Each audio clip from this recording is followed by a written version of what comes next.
Podemos nos assentar rapidito. Santo anjo do Senhor, meu zeloso e guardador, se a ti me confiou a piedade divina, sempre me rege, me guarda, me governa, me ilumina.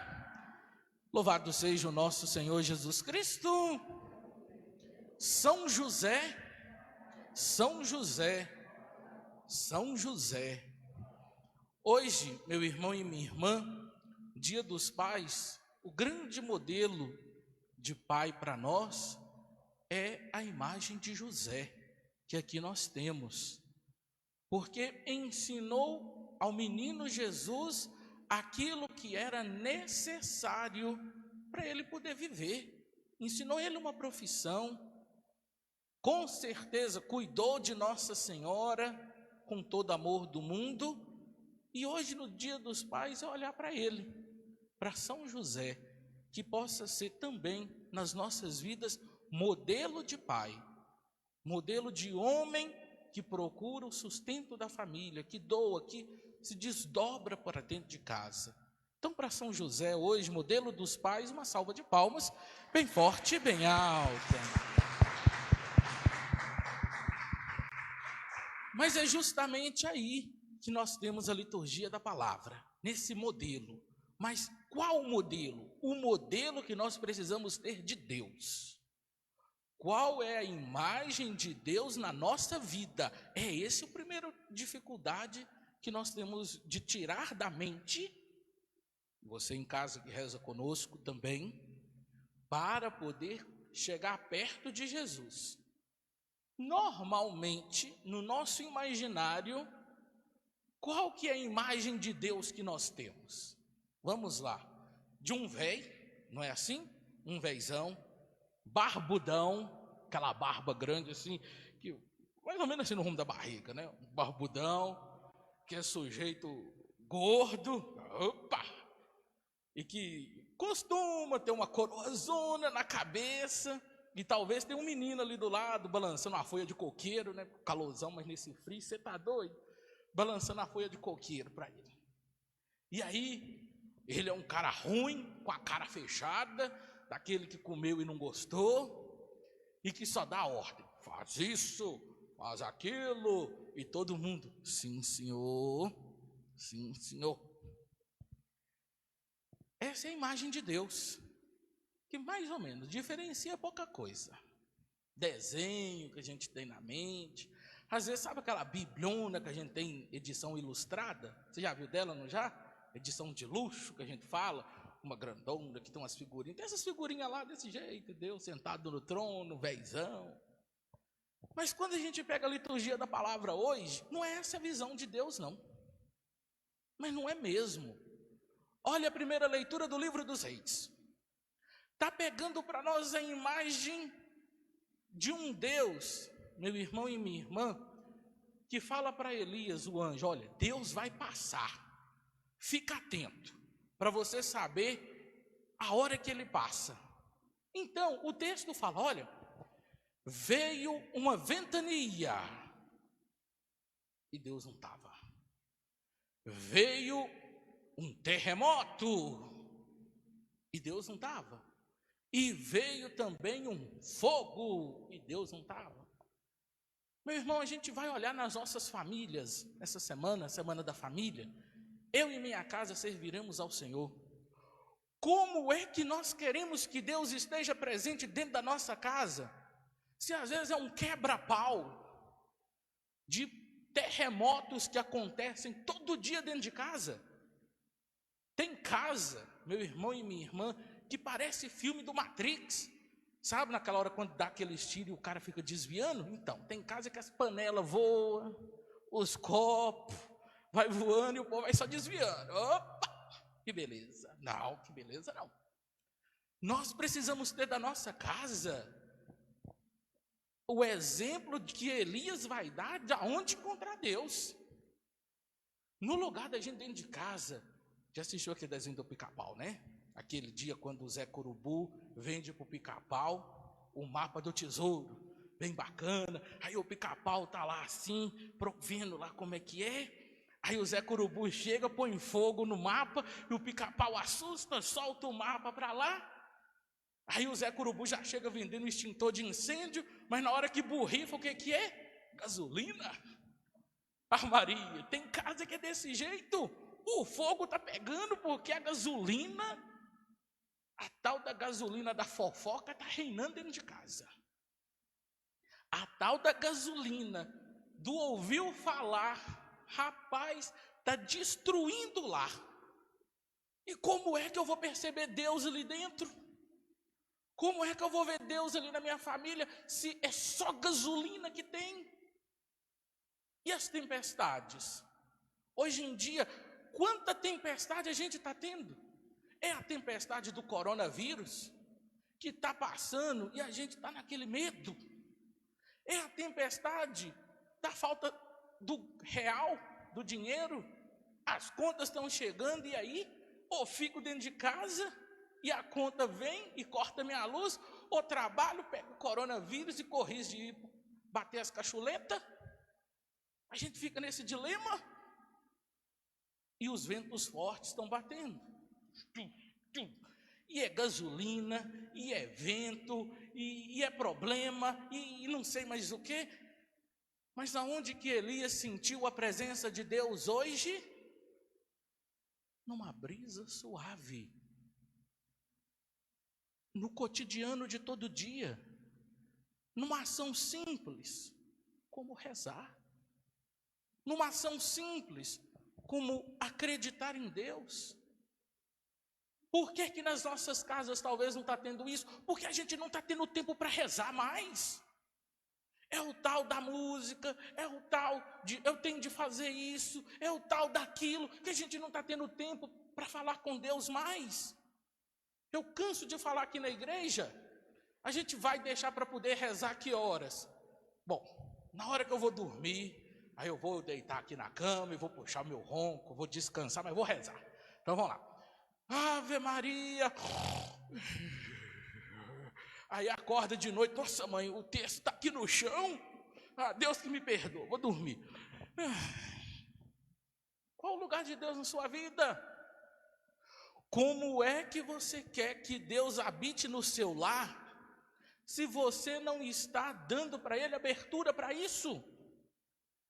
E no lugar de você enxergar o Deus da simplicidade, da brisa suave que tocou o rosto do Elias, nós ficamos com esse Deus do nosso imaginário, do véizão poderoso, e no lugar de ter na nossa vida a experiência do Deus simples. Deus simples esse, que o coração da liturgia da palavra vai falar para nós. Lembra da semana passada, que Jesus fez a multiplicação dos pães? Está lembrado? Quantos pães mesmo que Jesus multiplicou? 5 pães e 2 peixes. E multiplicou para poder matar a fome de quantas pessoas? 5.000 homens, sem contar mulheres e crianças. Devia ter umas 30.000 pessoas. E Jesus multiplicou o pão. Esse gesto de Jesus multiplicar o pão, o que ele aguçou na cabeça dos discípulos? Aguçou na cabeça dos discípulos o Deus Todo-Poderoso. Aguçou os discípulos. Esse é o cara que eu estou procurando. É esse o Deus que eu quero comigo. É você mesmo, Jesus. Então, o evangelista começa o evangelho de hoje. Depois da multiplicação dos pães, Jesus fez o que? Mandou. Olha como é que o texto do evangelho de hoje foi forte. Jesus mandou os discípulos, vão para o outro lado. Ou seja, primeira coisa que Jesus está querendo ensinar para nós. Quem faz a experiência de Deus não pode querer a experiência só para si. Precisa levá-la às outras pessoas. Os discípulos fizeram experiência de Deus? Fizeram, do milagre. E eles queriam ir embora? Não. Por isso que Jesus falou, junta as traias de vocês aqui e pica o pé na mula para o lado de lá. Anda rápido. Não, Jesus, mas aqui tá bom. Jesus, não, vai para lá. E aí os discípulos assim, já que não tem o que fazer, né? O chefe está mandando juntar as traias e começaram a atravessar o mar. O texto do Evangelho ainda fala que Jesus, depois disso, o que ele foi fazer? Jesus foi rezar. Meu irmão e minha irmã, isso é muito sugestivo para nós e para as nossas famílias. Rezar. Jesus talvez não precisasse disso. Deus, qual a necessidade que ele tem para poder ir lá e rezar? Qual a necessidade que ele precisava de falar com o Pai? Eu e o Pai somos um, ele já falou. Mas ele precisa ensinar para nós, nossas famílias, para não deixar entrar dentro de casa o orgulho, a soberba, o querer se sentir melhor do que os outros. O que Jesus faz então? Bom, eu multipliquei o pão, não multipliquei? Eu acho que Jesus estava começando a ouvir aquela música do Roberto Carlos, esse cara sou eu. Ele ouvindo lá, esse cara sou eu, mas ele lembrou, não posso ouvir essa música. Foi rezar, meu irmão e minha irmã, para poder fazer com que o seu coração nunca se deixasse corromper por fazer a sua vontade, mas para sempre fazer a vontade do Pai que me enviou, para nunca deixar o orgulho tomar conta de mim, para nunca deixar dentro da minha casa entrar o mal. Família que pelo menos o pai e a mãe rezam, tem ali bênçãos, mas quando não rezam, como é que a gente quer que resolvam as coisas? Na base da mágica, não vai resolver. E Jesus sai para rezar, e reza, se encontra com Deus na sua oração. Depois que Jesus terminou de rezar, aí ele, beleza, agora vamos lá encontrar meus discípulos. Aí Jesus olhou no relógio, mas bom, naquele tempo não tinha relógio, né? Mas ele olhou no relógio, puxa, 3 horas da manhã, cadê esses meninos? Não tinha farol, não tinha luz de lanterna do celular, mal se os discípulos tivessem uma lamparina, daquela fumaceira preta, lá no barco, no meio daquele negócio, e o vento bate para um lado, e o vento bate para o outro, e o barquinho vai que afunda, mas que não afunda. 3 horas da manhã, rapaz, se você acorda 3 horas da manhã dentro de casa, tem gente que já vai com medo, metendo a mão na parede para achar o interruptor, não é assim? Cadê o interruptor? Para acender as luzes, tudo de casa. E depois, quando era menino era assim, né? Eu tinha de apagar a luz por último, apagava a luz, saía correndo para pular na cama, com medo danado. Era assim, a varia. Então, 3 da madruga, levem Jesus caminhando nas águas. Os discípulos veem uma cena dessa. Se fosse você, o que você ia pensar na hora? É lógico, você ia falar que é um fantasma. Ah, padre, eu também ia falar. Isso é um fantasma que vem ali. Ainda junto o nosso imaginário cheio de trem. E os discípulos, o texto do Evangelho fala, começaram a gritaria. Ai, meu Deus, é o fim da picada. É o fantasma que eu ouvi falar do monstro do Lago Ness, que vai vir me pegar. Meu Deus do céu. Jesus veio e dá o grito. Calma aí, irmão, sou eu. Pois bem, meu irmão e minha irmã, na nossa caminhada de fé, esse mar aí é a nossa vida. E esses ventos que batem nesse mar, que fazem as águas agitar, são os nossos medos. Você já parou para poder pensar quais são os seus medos hoje, que estão batendo na sua casa, que estão batendo na sua vida, que está fazendo você ficar gritando? Será que você está com medo do desemprego? É o medo do coronavírus te pegar? É o medo de lá na sua casa faltar o pão? É o medo que você pode ter de não ter roupa mais para usar? É o medo da morte, que a gente sabe que vai chegar? Qual é o medo que está batendo na sua vida e que está tirando de você a esperança de sorrir? Qual que é o medo que está aí toda hora, sacode você para um lado, sacode você por outro, e você está nessa vida? No lugar de confiar em Deus, você está morrendo de medo, deixando ser balançado no lugar de confiar. E é aí que Jesus, meu irmão e minha irmã, precisa gritar que sou eu. Ele fala isso para poder dizer para os discípulos: calma aí, vocês não precisam ter esse medão não. Vocês não precisam colocar o medo acima de tudo. Por que tem horas as coisas na vida da gente não dá certo? Porque a gente tem medo. A gente vai fazer uma experiência nova, alguma coisa diferente, que a gente nunca fez. Qual que é a primeira reação que nós temos? Não vai dar certo não. Ninguém nunca fez isso.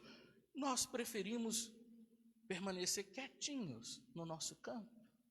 Quietinhos, quentinhos, no lugar da gente ir para um local diferente. E é Jesus hoje, com os discípulos: olha, vocês estão precisando abrir o coração.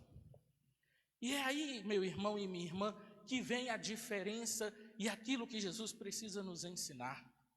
Quando ele fala, sou eu, a primeira coisa que Jesus precisa fazer é acabar com o medo no coração dos discípulos.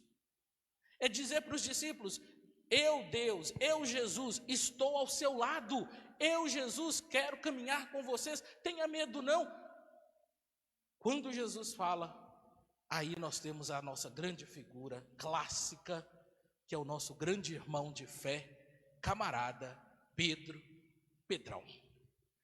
Pedro, meu irmão e minha irmã, eu já falei, eu repito, guarda. Quando você ouvir falar na palavra de Deus que Pedro vai falar, é porque Pedro vai dar uma fora. Se você ouvir falar que Simão Pedro vai falar, é porque vai dar uma fora e uma dentro. Quando você ouvir falar que Simão vai falar, é que vai dar uma dentro. Então hoje, quem é que vai falar? Pedro. É sinal que levem um fora. Pedro, então, toma a palavra.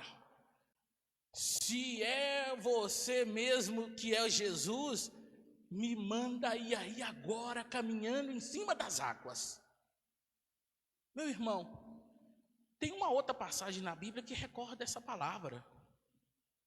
Lá no Evangelho de Mateus, no capítulo 4, no dia da tentação de Jesus. Como que é lá na tentação? Lembra que o capiroto chega, bacaneira, Jesus está 40 dias lá morrendo de fome, sem comer nada. O capiroto fala: se você é o filho de Deus, transforma essa pedra em pão aí e come. O mal que tem. Ele ainda vai falar assim, o capiroto: se você é o filho de Deus, pula da torre da igreja, que os anjos vão te aparar. Ou seja, meu irmão e minha irmã, resolver o problema dos nossos medos sem encontrar com Jesus, mas achar que podemos fazer tudo por nossa conta.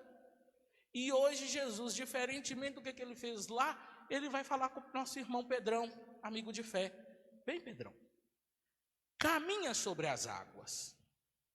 E lá vai o Pedro então. Aí, meu irmão, essa cena eu acho fantástica. Porque o Pedro não imaginava que ele ia ouvir essa palavra de Jesus: vem. Aí o Pedro olha para o barquinho, olha para a água, olha para o vento que está, o ventão, e Jesus está lá parado. Vem. Aí eu imagino Pedro olhando para Jesus, só olhando. Pedro olhando para Jesus, com seus medos, mas está olhando para Jesus. Tira o pé do barco e pisa na água. E quando ele pisa, ele não afunda, fica firme. Tira o outro pé do barco, imagina, gente, a gente fica até tremendo. Ele lá tremendo aquele negócio, mas ficou firme. Não está mais em cima do barco, estou em cima da água. E Pedro começa a caminhar. E Pedro começa a passar os passos, olhando para Jesus. Ele está deixando o medo dele de lado. E lá vai caminhando. E lá vai caminhando. Mas daí a pouquinho, ele começa a desviar o olhar. Ele começa a parar de olhar para Jesus. Ele começa a pensar na morte. Ele começa a pensar no coronavírus. Ele começa a pensar no desemprego. Ele começa a pensar nos problemas da família dele. E o que acontece a partir do momento que ele parou de olhar para Jesus? Os ventos começaram a falar mais alto. Quando os ventos começam a falar mais alto na nossa vida, o que acontece conosco? Começamos a afundar. Porque perdemos o nosso olhar de quem? De Jesus. Mas Pedro conseguiu dar passos e chegou perto e gritou: Senhor, me salva, Senhor! Jesus estendeu a mão e salvou Pedro. Meu irmão, Jesus está querendo ensinar para cada um de nós que não é atrás do milagre que nós vamos encontrar Deus. Não é atrás de coisas fantasiosas ou miraculosas que eu vou ter o meu encontro com Deus. Eu vou encontrar Deus quando eu aprender a olhar para Ele e aprender que Ele senta comigo no chão para comer, que Ele vai numa festinha e toma um vinho comigo. É quando eu começo a aprender que minha vida, em qualquer lugar, eu devo ter os meus olhos voltados para Jesus, para Ele me sustentar, que uma vez sustentado, os ventos do mundo que vão bater em cima de mim, que batem em cima da igreja, não vão conseguir derrubar o barco. E Jesus, meu irmão, quando Ele manda os discípulos ir, é para poder lembrar que a nossa vida, quem tem o leme, quem toca a vida, somos nós. Agora, eu peço Jesus para estar com a mão dele no leme comigo, ou eu deixo Jesus em pé no mar olhando para mim? É aí que está a questão. Jesus, logo depois dele acabar com o medo dos discípulos, perceba como o texto do Evangelho é. Somente depois que Jesus acabou com o medo dos discípulos, é que ele subiu na barca e cessou os ventos. Você só vai crescer na sua vida de fé, você só vai ter paz na sua vida, quando você vencer seus medos, quando você deixar de lado a sua insegurança e confiar que Deus pode te ajudar. Porque nessa hora, quando você vencer seus medos, meu irmão e minha irmã, é que você vai ser capaz de dizer para Jesus: sobe no meu barco. Porque nessa hora, você vai saber que quem está ao seu lado não são os amigos, mas o próprio Deus, como seu amigo. Como aquele que não te abandona, que na hora que você começa a afundar, ele te puxa. Na hora que você faz alguma coisa na vida e não dá certo, ele não está lá para poder te empurrar. Afunda, anda rápido e mete o pé. Não. Ele está com a mão para te puxar. Levanta. Você aprendeu com isso? Pois então, vamos seguir a nossa caminhada. Logo depois disso, Jesus sobe no barco e o vento cessa. Meu irmão e minha irmã, o vento vai continuar. O barco vai seguir sendo tocado. Você é que precisa saber que quem está do seu lado não é um fazedor de milagre, o taumaturgo. Mas quem está do seu lado é aquele que é seu amigo, Jesus. É aquele que quer te ajudar a vencer seu medo e não aumentar seu medo.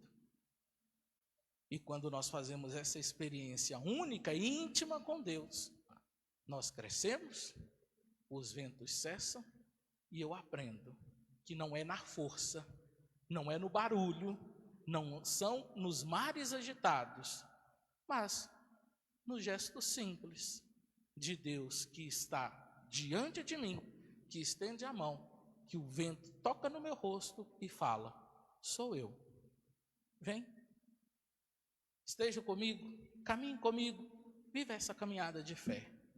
Por isso hoje, meu irmão e minha irmã, qual é o Deus que você está tanto imaginando na sua vida? O velho barbudão no tronão, ou esse homem simples que senta com você, conversa com você, quer te ajudar a vencer seus medos para caminhar? A quem você quer seguir?